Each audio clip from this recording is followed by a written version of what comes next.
Welcome to the follow-on iPad review part 2. Let's focus on how the extra 1GB of RAM makes a difference.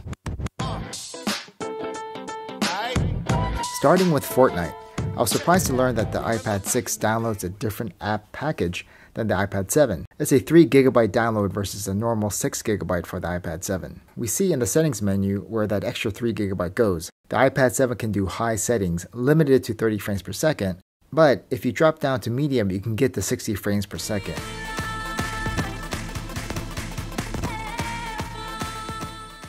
Unfortunately, it's a different story with the iPad 6. It's just pegged to low graphics settings and 30 frames per second. The opening drop scene is fairly heavy, so the iPad 7 is barely able to maintain above 30 frames per second.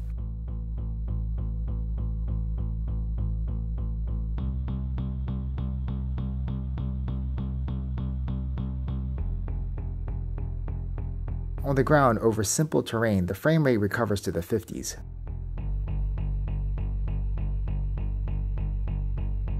So it's reasonable to say that Fortnite is still smoother on the iPad 7 than the 6.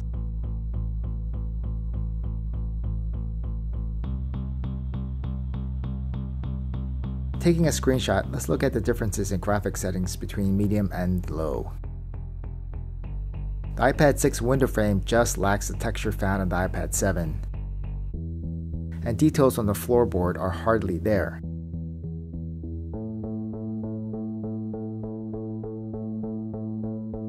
Details here on the door is much better on the 7 too.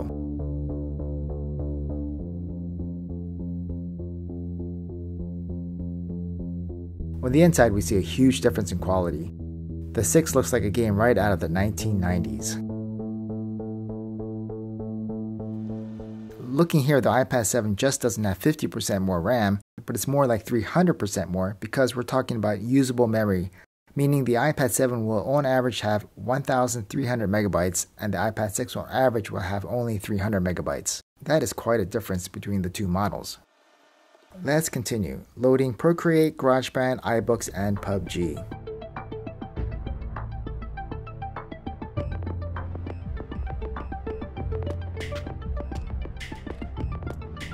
Unlike Fortnite, PUBG seems to be running identical apps on both iPads as download sizes are the same.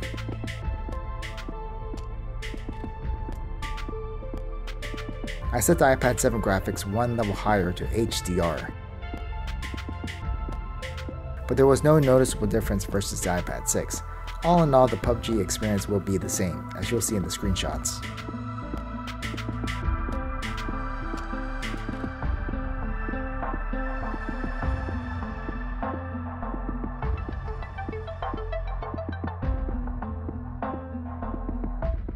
Next, onto the web browser, Safari, loading 5 web pages.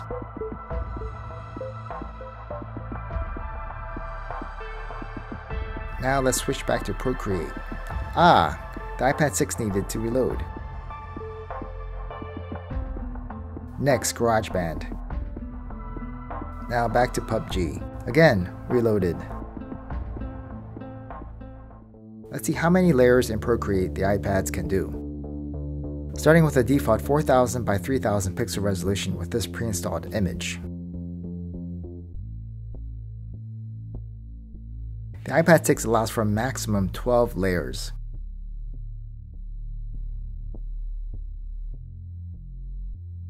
The iPad 7 can do up to 18 layers, so about 50% more. Now bumping up to 5400 by 4500 resolution. The iPad 6 can only do 4 meager layers.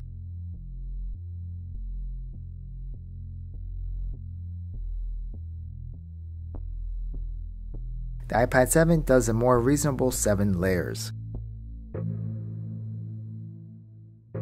So the iPad 6 is totally fine if you're doing mainly consumption like YouTube, Netflix, reading books, and web browsing. But if you're planning on doing a lot of editing, creative, or heavy workloads, then get the 7, as the lack of RAM can actually impact how much you can get done.